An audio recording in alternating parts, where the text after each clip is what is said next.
Hello, everyone. Thank you for joining us for the second part of our workshop series on how to use LinkedIn to get a job. My name is Sadhana Singh. I am Program and Communications Manager with TheDream.Us, and I'm also a Dream.Us graduate from Trinity Washington University. Like last week, I'm joined by my two fellow Dream.Us alumni, Kai Martin and Kevin Ortiz. If you met them last week, you know they're the leaders of this workshop series, and they're going to take you through the presentation today, which is using LinkedIn effectively. So we're going to get to the meat of how to use LinkedIn to connect with recruiters and get you a job. So they're also joined by a very special guest. We have a senior customer success manager from LinkedIn, Lainey Bell, who will start off our presentation in just a few minutes, and we'll have her tell you some more about herself. But for now, we want to launch a couple of polls to see where you're at with LinkedIn, to see how you're already using LinkedIn. So for those of you who are already joined and signed in and ready to go, I would like you to participate in the first poll for us right now, which is just telling us how you already use LinkedIn. So go ahead and vote right there. Tell us if you use LinkedIn to contact recruiters, to network, to research companies, to search for job openings, just to unwind or have some leisure time, or if there's another reason that you use LinkedIn.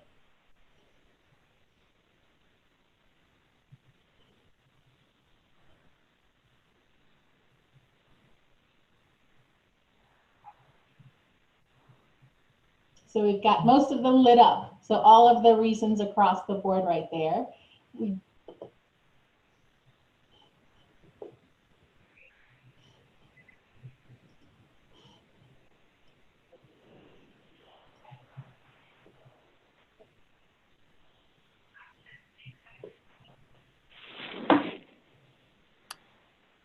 So I'll go ahead and end this one. It seems like networking is the leader with 100% of our attendees saying that they use it to network. So that's pretty great that you're already here and you already use it to network, and hopefully we're going to strengthen those networking skills for you in this presentation. So for the second poll, we just want to know if you've already listed TheDream.Us in your profile. So if you've already listed TheDream.Us as part of your education or your accomplishments or your honors in your profile, please let us know. And the reason why we are highlighting this is because TheDream.Us partners with several national and regional employers to bring you job opportunities. So these include places like Teach for America, Bank of America, BB&T, Breakthrough Collaborative, and some other partners that we know are going to be looking at your LinkedIn profile when you apply to them for a job. So it would be great to your advantage to actually list that you are a Dream.Us scholar in your profile. So when they go to look you up and research, they'll know that you are coming from this great program that helps you get through college and supports you with all of this great programming, so they know that you are ready for this job. So I'm seeing that the majority of you, I would say all of you, are saying no. So if there's a reason that you're not sharing your Dream.Us accomplishments in your profile, can you please let us know in the chat why you prefer not to put that in your profile right now, or if you plan to put it in the future, please let us know.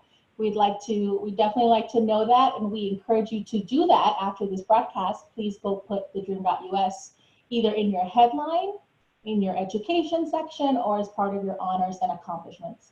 And I'm also going to drop some language in the chat box of what you need to do for that little write-up right there. So it's just as easy as putting TheDream.Us and copy and pasting this language so that employers can find you on LinkedIn. Now, this segues nicely. Thank you everyone for participating in our poll. This now segues nicely into how you can ask questions during this broadcast. We'll have time for questions, but anytime a comment or a question pops into your mind, you have 3 ways to ask us. It's going to be through the chat box, which you already know, which I've seen some of you have been using. There's the Q&A icon on your dashboard where you can type in a question, and you'll also look for the icon that says raise your hand. Raising your hand means that you will click that icon, we will unmute you, and you can ask your question out loud to our presenter. So without further ado, let's get in right now. I'll pass it over to Lainey to start us off.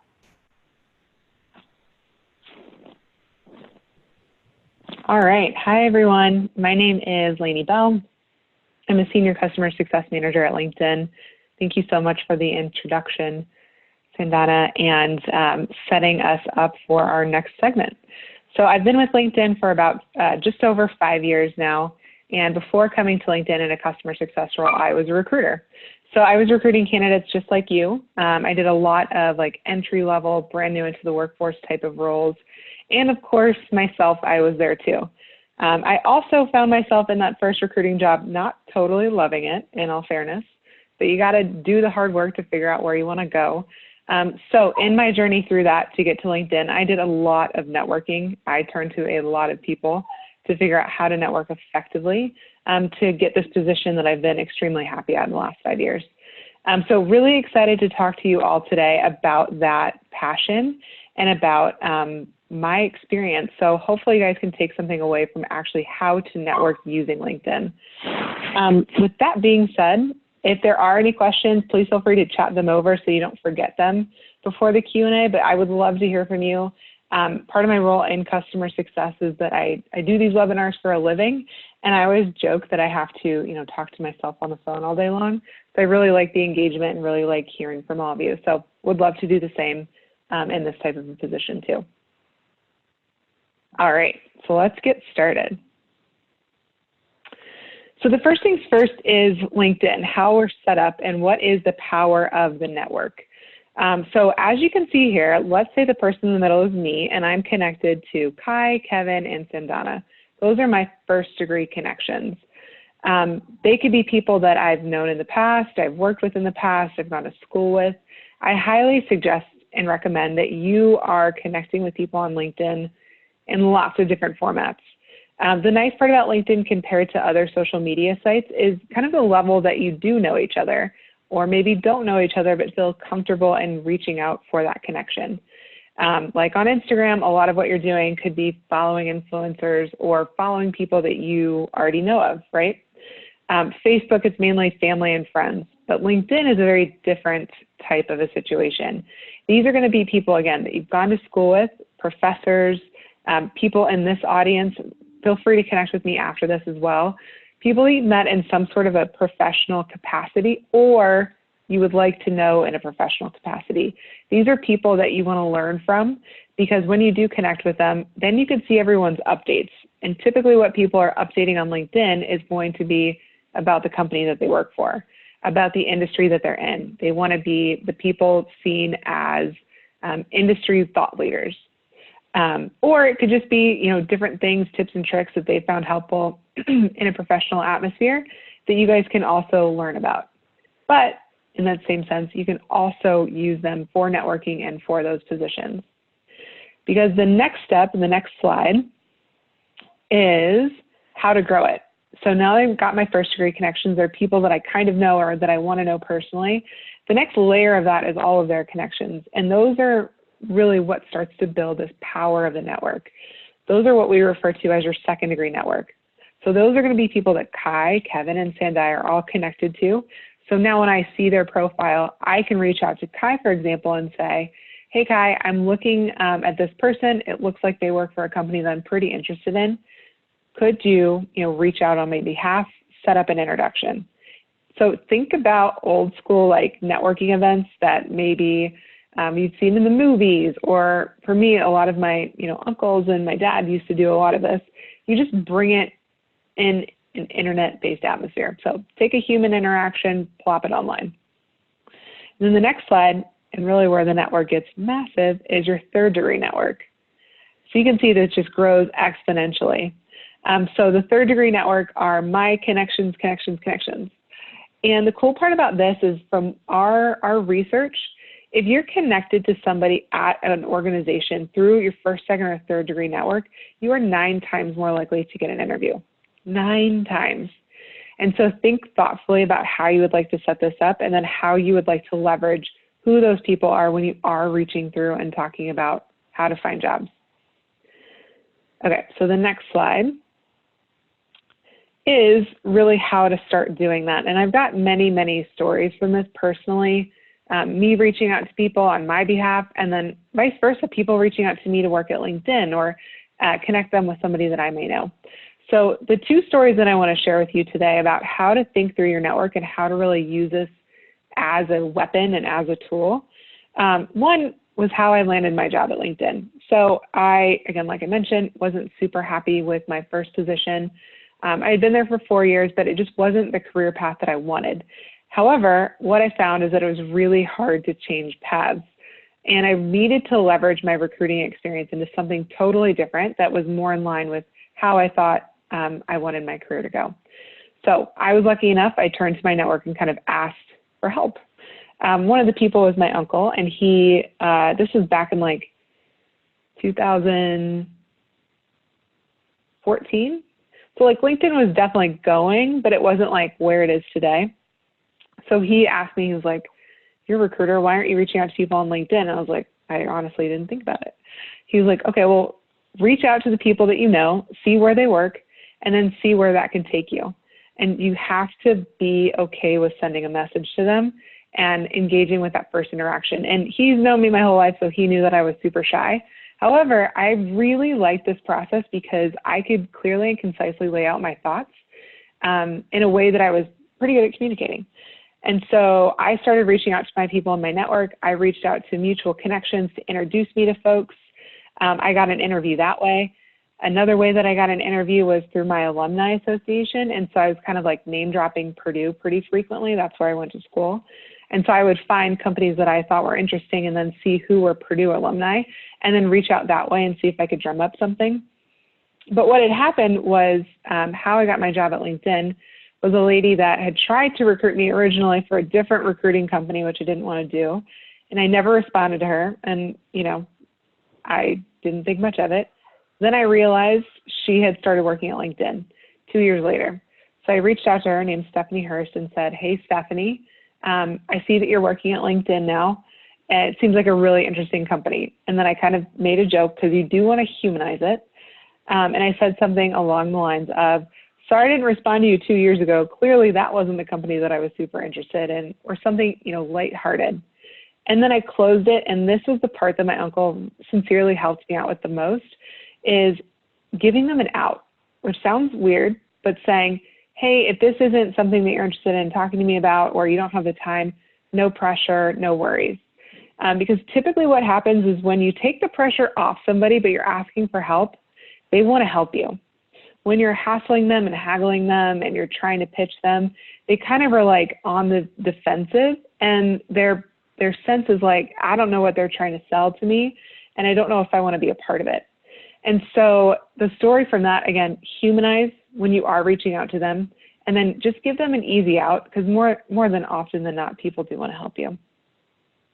The second quick story is on the reverse side. I just had someone reach out to me with that, honestly, like same strategy. We're opening an office in Mexico City and don't have any employees there yet, but she took it upon herself, did some research on LinkedIn. She is native of Colombia, but was working in Europe and is trying to get back to this side of the country or continent, world, whatever. And so she reached out to me. She had also gone to Purdue at some point. So she said, "I noticed on your profile you're a fellow Boilermaker and that you're also at LinkedIn.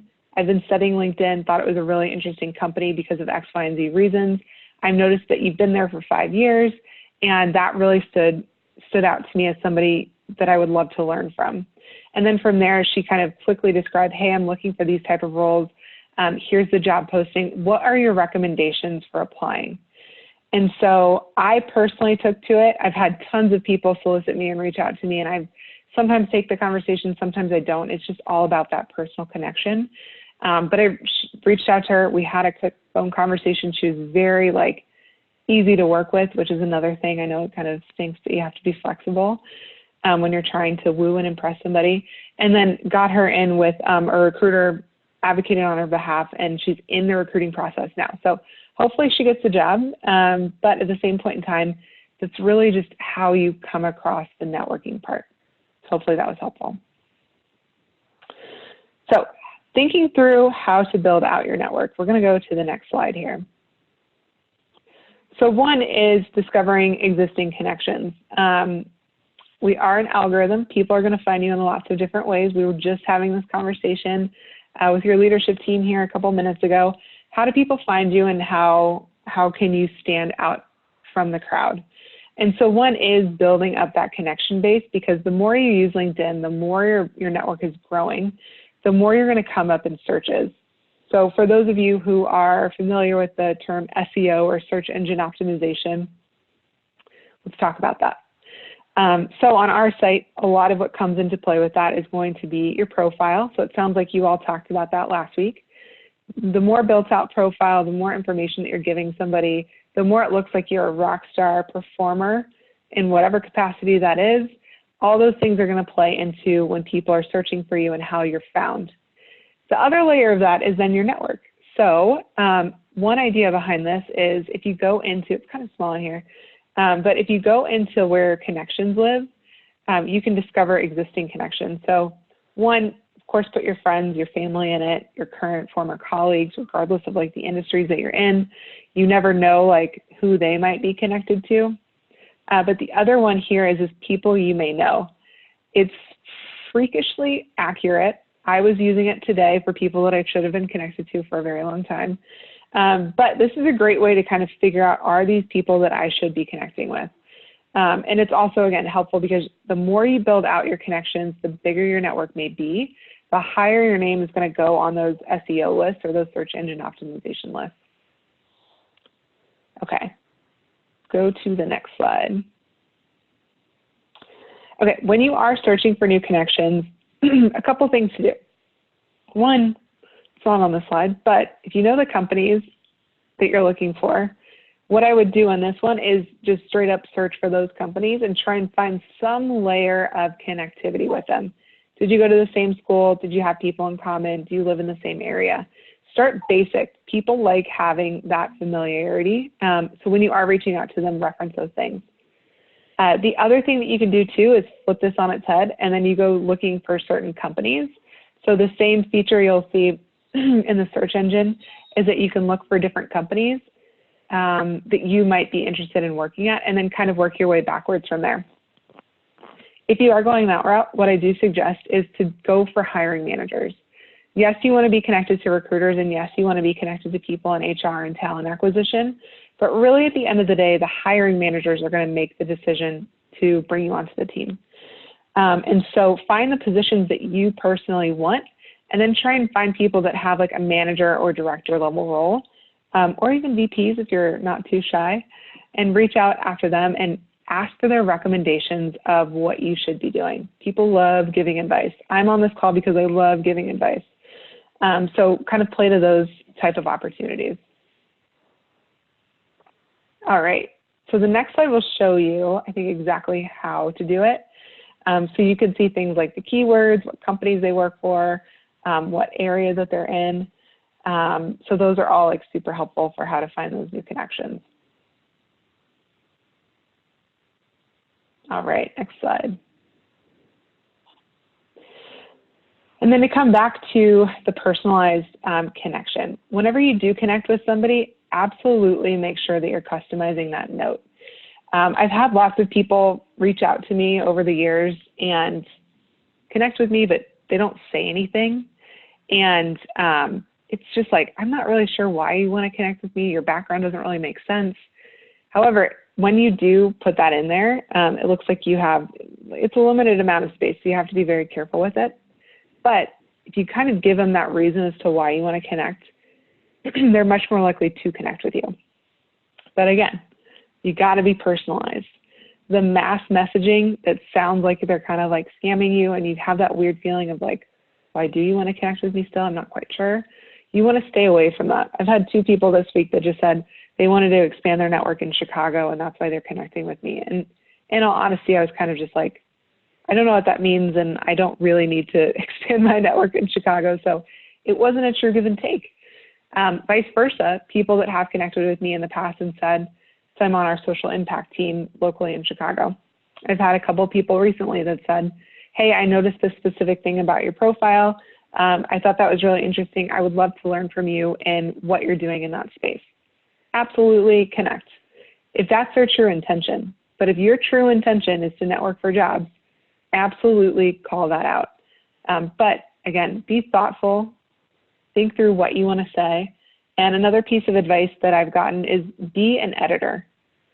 Be the best editor out there. Write it, reread it, and delete some of it. Also, what I mean by deleting some of it is that we tend to put a lot of fluff in, and the fluff is just really not that helpful, especially with a very condensed short message. So if you say something like, how's your day going, which I know sounds normal in a conversation, just cut it out and say, my name is so-and-so, I found your profile and thought this part was interesting. So you're being very direct with what you're looking for. The second thing too is when you are being an editor, think to yourself, what is my original intention for writing this message? And if I can't really tell what that is in the message, you got to rewrite it. Again, ambiguity is not going to be your friend in this situation. The more direct and clear your ask is, the better the responses that you're going to get. And you can still be friendly. I'm still very friendly whenever I reach out to people in this regard. That's my personality. I love this method because it's not super pushy, but it also kind of allows you to show yourself as that true professional before you get in the door. All right, let's go to the next one. Okay, so with this, like we mentioned before, who should I reach out to? You guys can take this checklist with you. So people that you have something in common with, maybe you saw that they were on some sort of similar scholarship. People who have a job or work at a company that's very interesting to you. I've absolutely done this in the past, and whether it feels pretty weird, it's a great foot in the door. Again, think hiring managers. Who's going to own this position and have budget for it? And then also somebody in the middle who can connect you to somebody to help achieve your goals. Is it somebody currently in the role, like the girl reached out to me? I'm not a hiring manager, but I'm in the role and I'm senior in my role, so I probably know where she should go. And then what should you say? A little bit about who you are, why you're reaching out to them, what specifically on their profile was interesting to you, and then be clear with how they can help you. And then I'll write a little caveat there.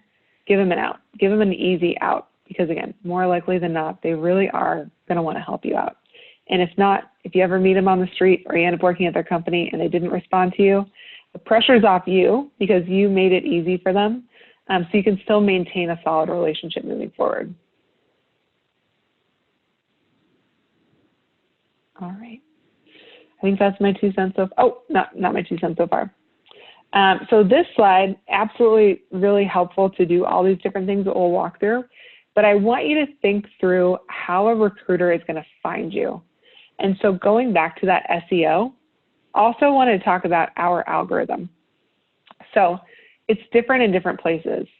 It's different when you're searching for people on LinkedIn compared to what we use as our recruiter product, so it's LinkedIn Recruiter. So majority of companies out there are using LinkedIn Recruiter today, and that's how they're going to be finding you. And so when you are doing different things, you need to be intentional with where it all lands on your profile. So one example of this, when you give testimonials and recommendations to others, you can then ask them to give those recommendations or testimonials to you. It kind of acts as a reference check before they even bring you in for an interview. And so it's a little bit of give and take there. The next is that you can join groups. It's helpful to exchange the insights, but in all honesty, what recruiters are doing, they're trying to find diversity candidates through this. A lot of times people are in groups that they kind of self-identify with. And so if there's a group for TheDream.Us, or if there's a group for Latinx people in X industry, or like me, for example, I was like Young Professionals of Chicago. You can find groups that you are interested in that could talk to like your background, or it could talk to like the work that you would like to be doing. So say that you're in software engineering, but you've never had a software engineer job. If you join these different groups, it's another tactic and strategy for people to find people with those quote unquote skills. And the reason I bring up the diversity thing is because diversity is really hard to source for. And a lot of companies are putting a lot of time, attention, and focus on diversity and inclusion belonging recruiting. And so the more you can kind of self-identify and give them a hint, the easier it's going to be. And so the better part about that is you guys also get to control what they're searching for and what they aren't. But just kind of a quick tip there of what you can do in groups. The other thing is that you can like and share and post status updates on LinkedIn. So hopefully you guys covered this last week, but this is a way on LinkedIn specifically to stand out from the crowd for what you want to be known for. So it's not who your family is. It's not necessarily like the fun things that you do on the weekend. It's, hey, I just got this award at school, so like a humble brag. Or I found this article really interesting and it's speaking to X, Y, and Z in the current state of the industry that I'm trying to get into. So now what you're doing is standing apart from the crowd and saying, I'm really interested and passionate about this, and I'm giving you a glimpse into my mentality. And then lastly, another really great thing that you can be doing, so instead of just networking and saying, I'm looking for a job and you're the person I want to talk to about it, a great phrase in this last one is informational interviews. It really also takes the pressure off of it to say, like, how did you get into this role? Like, what are the skills that you think are top priority? What are your recommendations for me? I'm recently trying to figure out what is my next play at LinkedIn. So I'm even doing that internally and externally. How can I acquire those skills? What do I need to be focused on? What you're doing here too is really starting the relationship with them. And then you can come back to them later and say, I followed up on your advice. And it really makes you look like an absolute stellar rock star, and they're going to advocate for you forever. So think about all these different things when you're going through it and just have fun with it. It doesn't need to be extremely buttoned up. It doesn't need to be like wildly professional. LinkedIn for me is a place that you can show your true colors and your true personality. And I encourage you all to do the same whenever you are reaching out, when you are networking, and when you are just using LinkedIn for what you're using LinkedIn for. All right, now I think that's it. Perfect. So we've got Q&A. Yep. Thank you very much, Lainey. That was very enlightening. If you have any questions for Lainey, please remember you can chat them in the little box. You can put Q&A and type a question, or simply raise your hand to ask her out loud. I don't see anything come in yet, but we'll give them a couple more seconds. I have a question for you, Lainey. So with LinkedIn connections, is it, as far as like the number of connections you have, is it quality over quantity? Because there's a lot of people that say, reach out to me, and I know nothing about them. I know nothing about their industry. They're from another part of the country, but somehow they found me. They don't have that personalized message to say how they find me. Like, do I click yes to add them, or do I not? I am a quality girl through and through. I'm not a fan of the quantity strategy. Whenever I first got out of college, that was definitely the strategy on LinkedIn, like connect with anybody. But we didn't have a newsfeed then, and I think that's the important piece now. We do have a newsfeed, and you're really engaging with them in a meaningful way. So absolutely quality. If you don't want to connect with somebody that you don't know and they haven't put a valid reason behind it, I say no. However, with that being said, think about those times when you have been asked to be a connection with somebody and you don't know why. That is what somebody on the other end would also be feeling. So think through how somebody is going to react to when you're trying to network with them, and just make it as easy as possible for them to want to say yes to you. So personalization is key. And the other thing too is that, again, I get questions like this sometimes too, like if you're uncomfortable and like somebody like is reaching out to you, the other layer that you can do is when you say no to that person, there's also a little button that comes up that says, I don't know them. So the more times that somebody gets that, I don't know them, and they're kind of what we like to say spamming the network, they start going into this like naughty list, and we start blocking them from being able to reach out to random people. So they have to put your email address to be able to send a connection request, and most of the time they don't have your email address. So if there are any bad players out there, feel free to kind of give that feedback to the system, and we'll take care of the rest. But we truly want this to be a place where our members find value and our members feel safe. So hopefully you guys all feel that way, but if not, feel free to send that feedback over, and we're constantly working on it. Great. Thank you very much. We actually do have a question in the chat box for Lainey. It's from Andrew Lee. And the question is, what conversion rate should we be expecting? 500 LinkedIn approaches equals 1 interview. I feel the hardest part is the easily discouraged part. Maybe knowing the stats can help you stay strong. I love it. I don't have any statistics, and I would argue to say that 500 LinkedIn messages for 1 interview would be crazy. I'm hoping that it's going to give you 20 approaches for 1 interview. And smaller and smaller as your network grows and your specialties grow a little bit more too. If you're struggling with that easily discouraged part, bring in a peer. Bring in one of these panelists from TheDream.Us, because they're pros. They've had the experience before, and maybe that they can help you out one-on-one. Don't be afraid to ask for help with this, because it is tricky. The idea behind this, and I'm sure what TheDream.Us is trying to do too with helping you search for jobs, is what Meg Garlinghouse, who runs our social impact team, has deemed this network gap. And so I talked about my uncle, my dad, people that they recommended that I sit with and kind of learn from. They were people in my network that I could learn from to network efficiently. I asked them, why isn't this working? Because I was looking for a job for 4 years. And then once I started this approach, it took me 3 months to find my current position, which I kind of find crazy.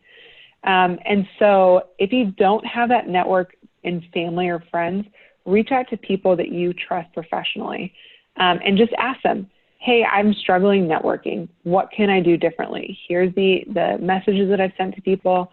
What is your suggestion for what to tweak and change? But please bring people into the conversation, because we know that this is hard. I know that this is hard. I've been very lucky that I haven't looked for a job for so long, because it's not fun. But hopefully that kind of inspires you to bring somebody else into the picture that can really hone in on exactly how to help you. Kevin, do you want to take the next question in the chat box? Yeah, thank you. Yeah, thank you. Of course. This next question is about the skills, and how far should I list accomplishments / skills that I've gained? Should I go to high school, or should I focus on only after high school? It's all depending. It depends on where you are in your career. If you want to list your high school out and you're either in college right now or maybe just graduated, I think that's totally fine. If you are in something like national honors, or you have some big accomplishment in high school, great. But think about it this way, what is it that you want to do today? And is what you did very, very, very far in the past relevant to what you did today? So you can curate this list. The same thing goes for skills. I recently revamped what my skills on my profile look like, because it's going to help me get to my next position. So think about recruiters recruiting you. So on the skills portion of it, maybe you acquired some skills in high school that you actually think would be helpful for today. Great, you can do that. If not, don't put it on there, because it's just going to become kind of white noise. What I would recommend and suggest is to really go through the skills and accomplishments that you've acquired, and to make sure that it would be relevant to you getting that next position. So for me, for example, I've been out of college for about 10 years. So I have 10 years of professional working experience. So I took off my internships. I don't need those anymore. I don't have my high school on there, mainly because I didn't, have any crazy, insane accomplishments, which you guys might. So just kind of think about it like that. And you can always go back and edit it and tweak it as time moves forward. But I also tell people, if you don't have experience and you're trying to look like you do, you're trying to get that first interview, you got to put stuff on there. Because the other thing, and my mom would always say this, was it's not necessarily about the experience that you have today when you don't have experience and you're just coming out of college. They just want to see that you're a good worker, that you're a hard worker, and you're going to be a potentially good employee. And so if you can talk to them about, hey, I had a part-time job in college. I was a server. I was on a scholarship, and to maintain my scholarship, I had to fulfill X, Y, and Z requirements. I got this kind of a GPA average. I was involved in these types of group projects. what an employer is hearing is that they can run with different tasks, they can be responsible, and they can be successful at those. So really that hardworking mentality. So I know it's a loaded answer, but just think about how you want to represent yourself and what that narrative is for you. So it's going to be different person to person. Yeah, Lenny, and if I may add before we go to the next question is, that was a great point for this group of individuals that are Dream.Us scholars, because oftentimes we hear that, well, I don't have any skills, I don't have any experience, all I've been doing is working in a restaurant for 4 years, you know. Well, what have you been doing? Well, I was a server. What are you are you selling? Are you providing excellent service? Are you working with a team? So you can talk about a lot of things that oftentimes you don't even consider. So that was a great point for you to share. And I'm gonna echo that really quickly. It's not about being smart. It's about outworking people. Really, the people who do great things is not because they're smart. It's because they are working folks. And so show that, and because that's what definitely we're looking for. We got one last question here, Lainey. We actually have 2 questions. We want to acknowledge Brenda, who is in the Q&As, and she did put her question first. Does LinkedIn work for any field or industry? Do you recommend having a LinkedIn account, even if you feel it may not currently be used for a field such as speech pathology? And that's from Brenda in our Q&A box. Yeah. Any field, any type of position, you never know who's going to reach out and find you that way. I know because I work with a lot of our customers that are recruiting different candidates. The nice part about LinkedIn is you can set up your profile, make sure that your alerts are set on through your settings. So if somebody does reach out to you, you've got that push there. Healthcare is definitely an industry that we are aggressively going after. So we want candidates on there. And if you feel like speech pathology might not be my path, we work with a ton of hospitals, a ton of hospital systems.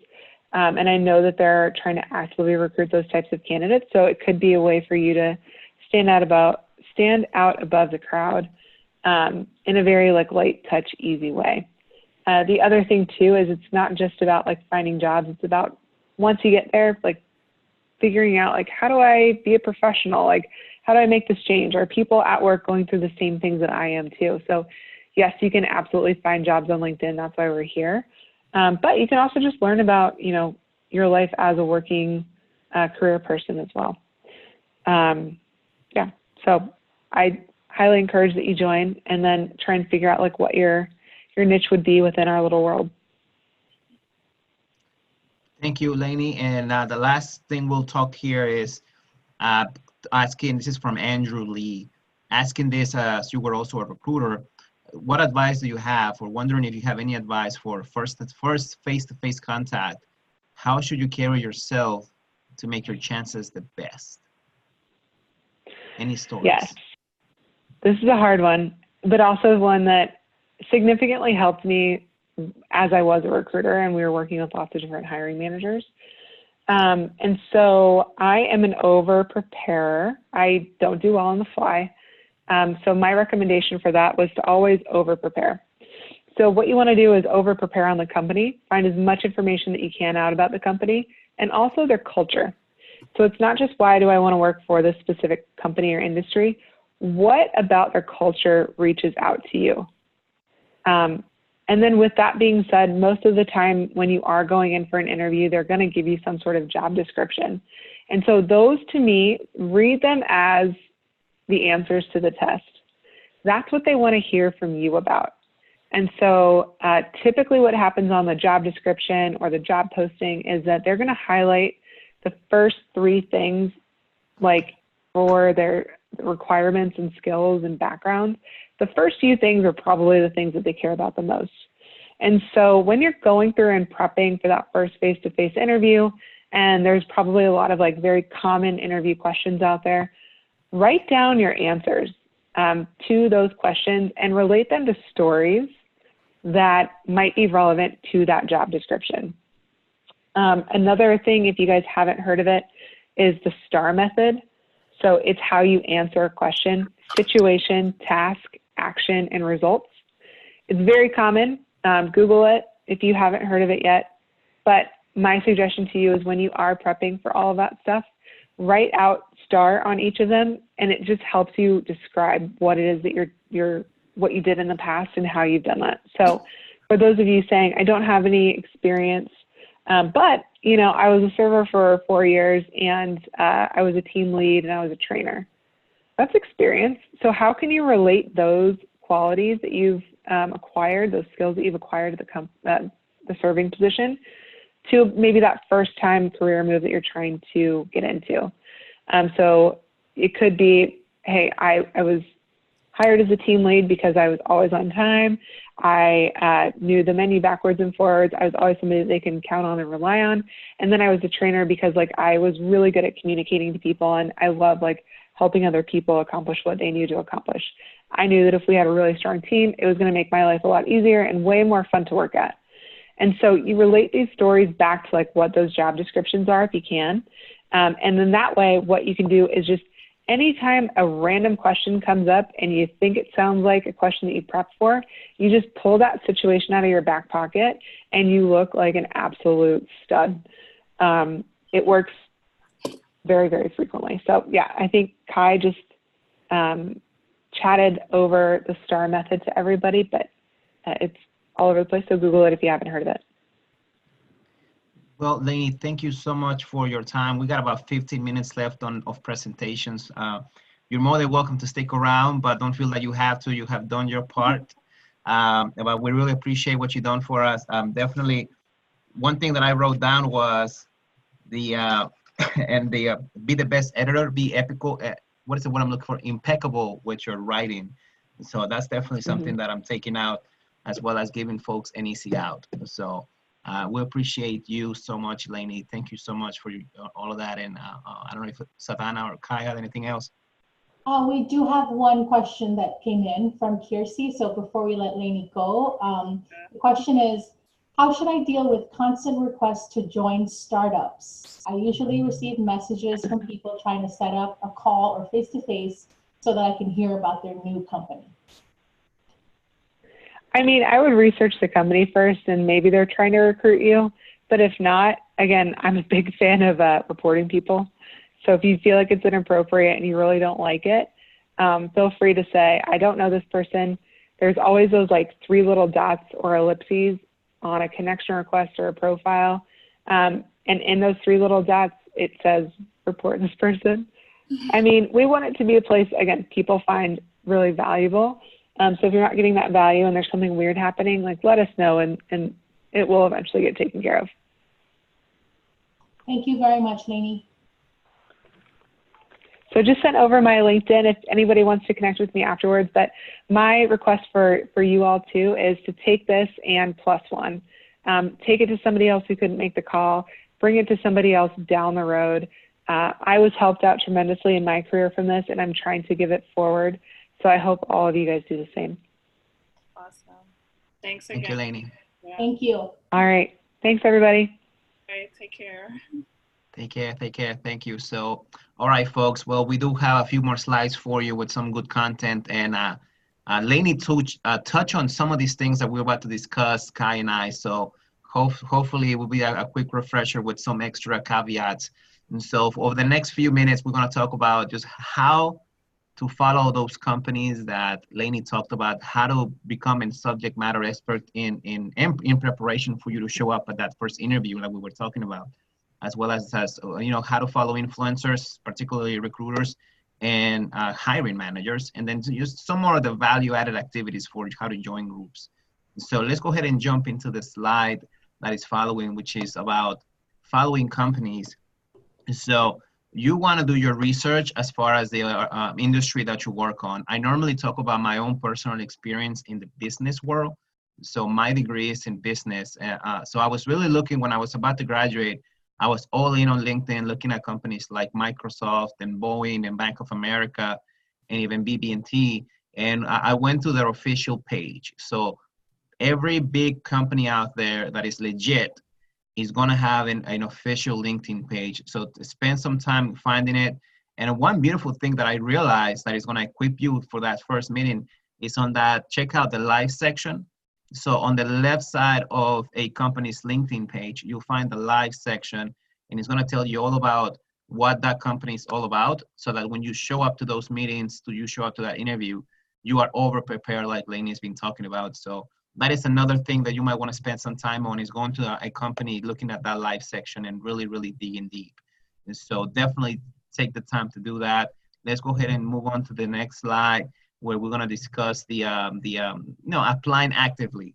So there's this beautiful thing on LinkedIn, particularly on LinkedIn jobs, that if you find a job that you're really interested on, you can just easy apply, and automatically all the information you have on your LinkedIn page, which last week we worked on, your education, your experience, and your awards and honors.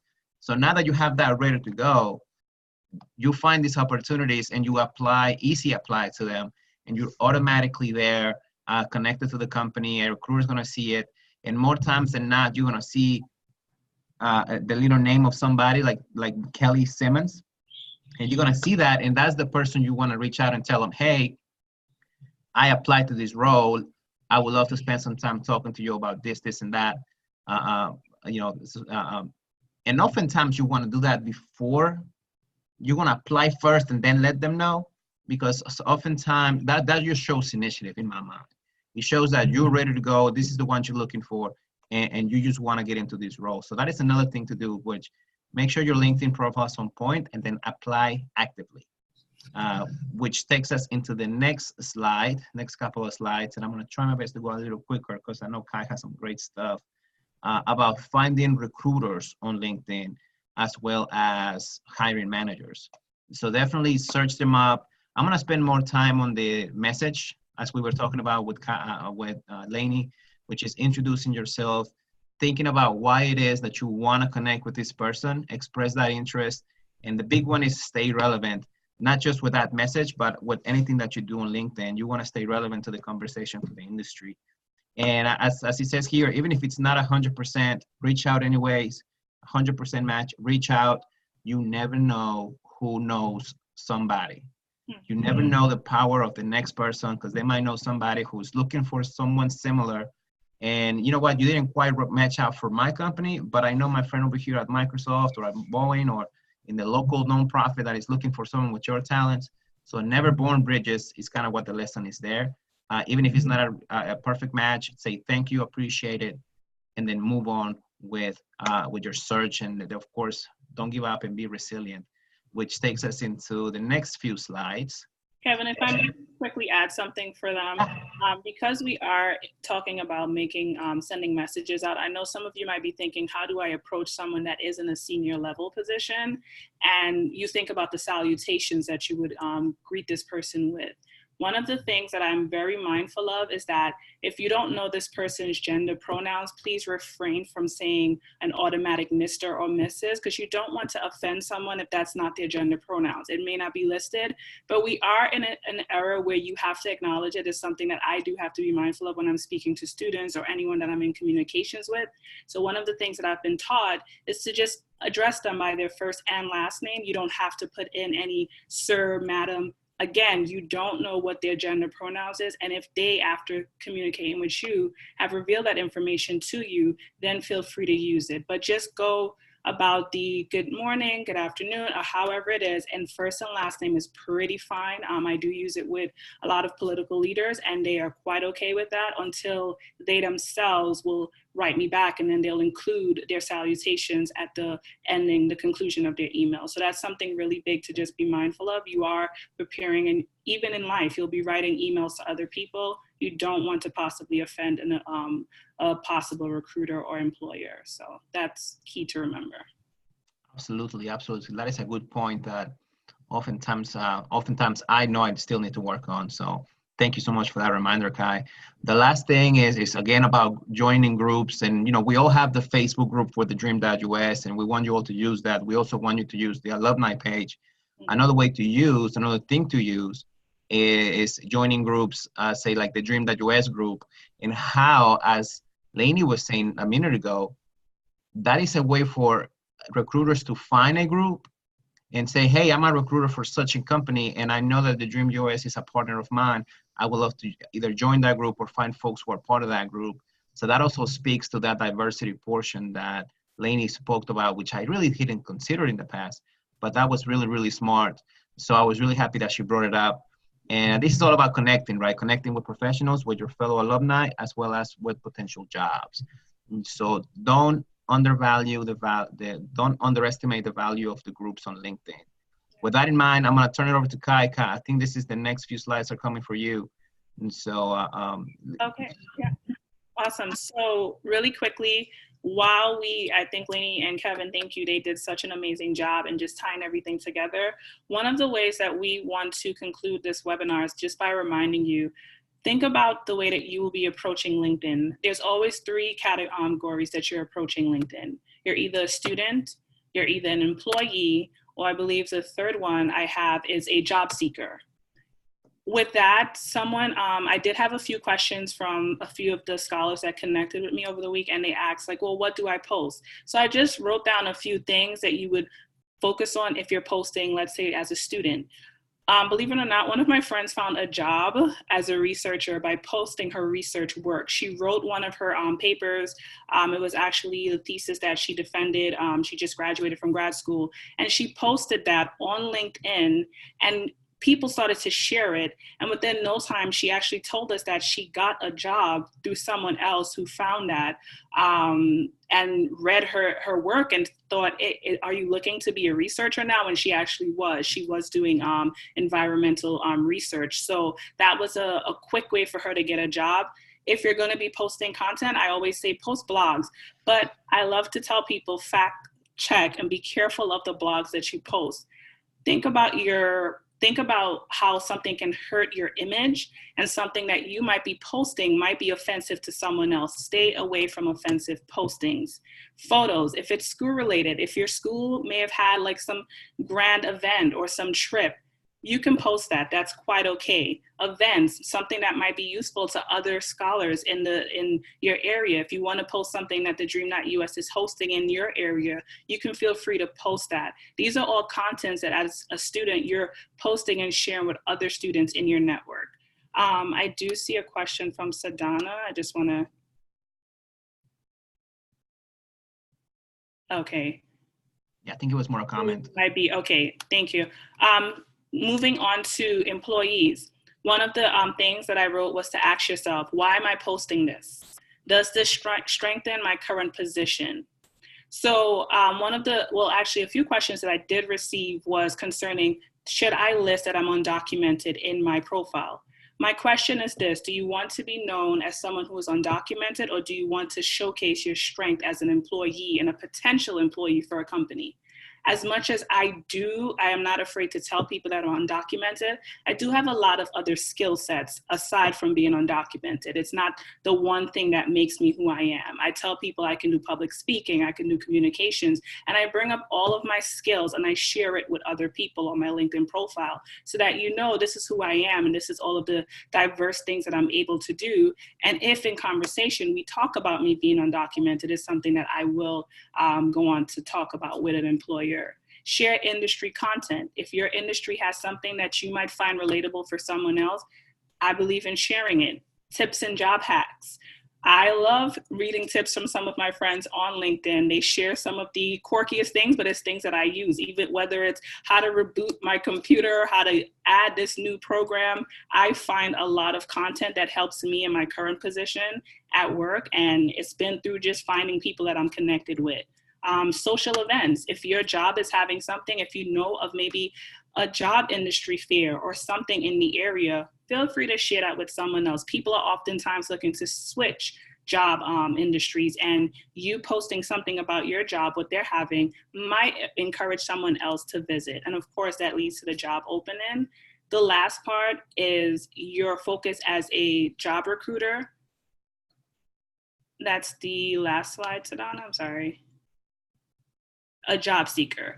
So again, ask yourself, why are you posting that content? Do a little bragging, and that's something that Lainey talked about. Do a little bragging. We want to emphasize on little, not too much. Showcase some of your works. Maybe again, you have videos. Maybe if you did video production, post that. If you had writings, if you had presentations, post this information. It is important in helping other people locate you, and join in on discussions. But I put in parentheses, proceed with caution. Nothing that is offensive. We are in a very political, offensive climate. And sometimes you may join a discussion very unknowingly, and then you are at the center of a full argument that you could have avoided. That goes to the last part of staying away from bias and socially offensive topics. If it is racial insensitive, please, please do not get labeled as one of those that jump on a post and you're offending a race or offending a population of people. I am very mindful of what I say or what I post or what I'm joining on into. Unresearched data. If you didn't fact check it for yourself, then stay away from posting it. Images, videos, and contents that poorly represents you, that's the last part, and that is key. You do not want someone to search you on the net and find something that can potentially harm you in your current position or in the position that you would want in the future. So that's a few of the things that I just wanted to kind of tie up. But again, use precaution, use your wisdom in what you would like to post. And again, as I'm just piggybacking on the part of being undocumented, if you can tie that to something connected to your skills, then do so. Feel free. If it's something that you're featured in that shows you as a strength and an asset to a company, then by all means, feel free to add that to your profile. That's all the information that I have to share.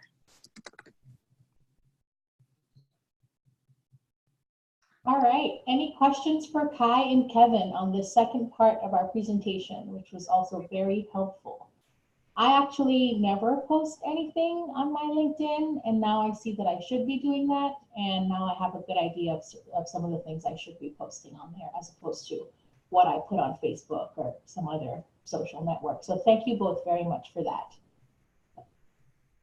You're welcome.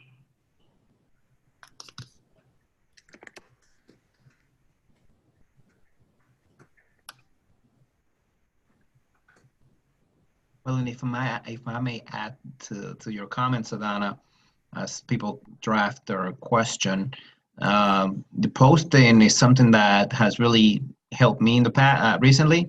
I didn't used to post a lot in the past, but ever since I started working at this company, I realized that there was an opportunity to showcase not just the work that I get to do, but to also be able to tag and be an advocate for the brand that I work for, like the Leadership Institute. So I know there's a lot of opportunities. There's a lot of moments when I'm posting and I get connected with people all over the United States because they are connected to the LI.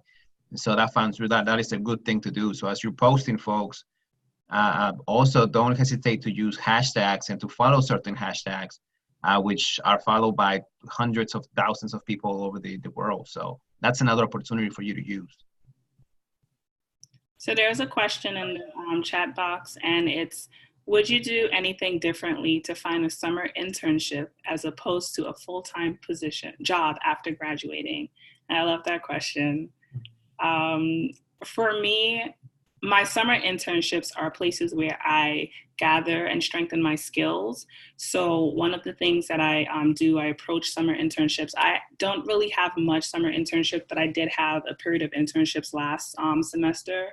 And one of the things that I did was I approached it by going to writing a few companies and just letting them know, I am a current graduate student and I am interested in learning more about how to incorporate data into policy searching for immigrants, immigrant policy. And I'm willing to be trained. I'm willing to sit and to just apply any of my knowledge from my graduate program. I just approached it differently. Now, when I graduate and I have this degree, my concentration, of course, will be going into program evaluation.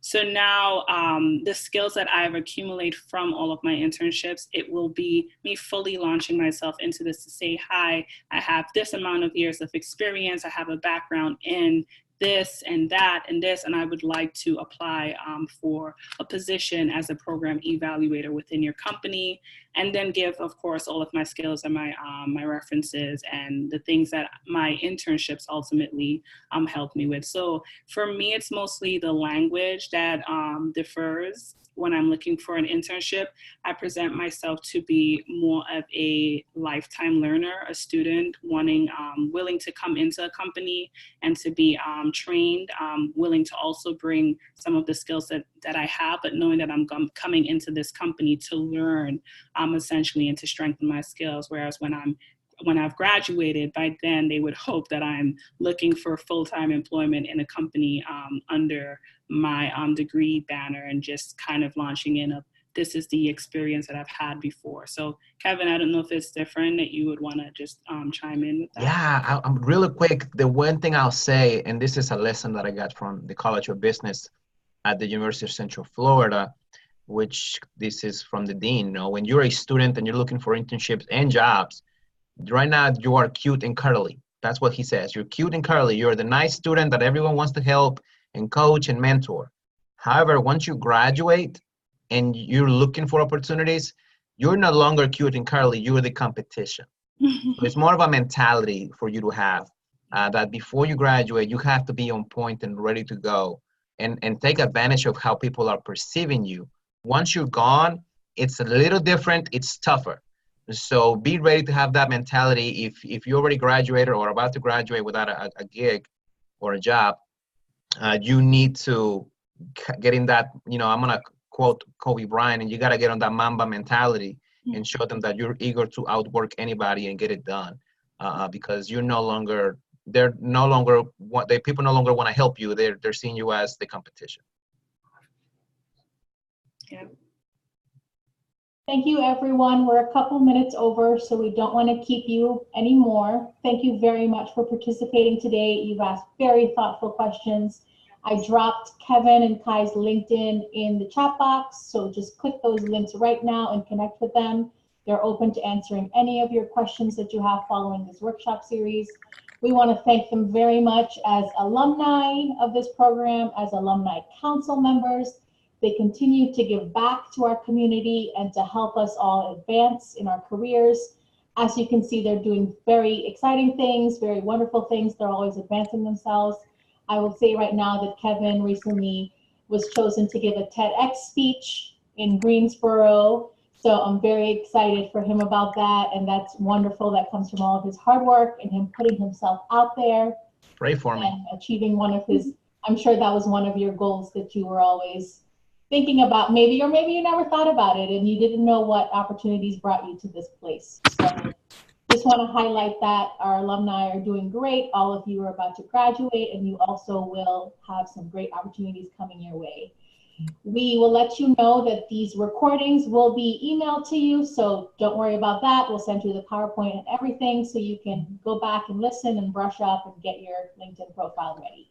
So thank you everyone for participating. Have a great night. Thank you so much, everyone. Thank you all.